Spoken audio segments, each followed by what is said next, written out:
இந்த போறப்பு தான் நல்லா ருசிச்சு சாப்பிட கிடைச்சது.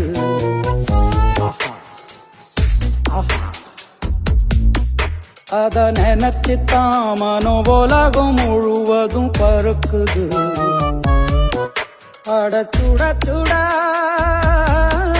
அட சுட சுட அந்த மதுரை மல்லிப்பூ இட்லியே மீன் குழம்புல கொஞ்சம் புரட்டி சாப்பிட எச்சிலு ஊறுது உள்ளுக்குள்ள.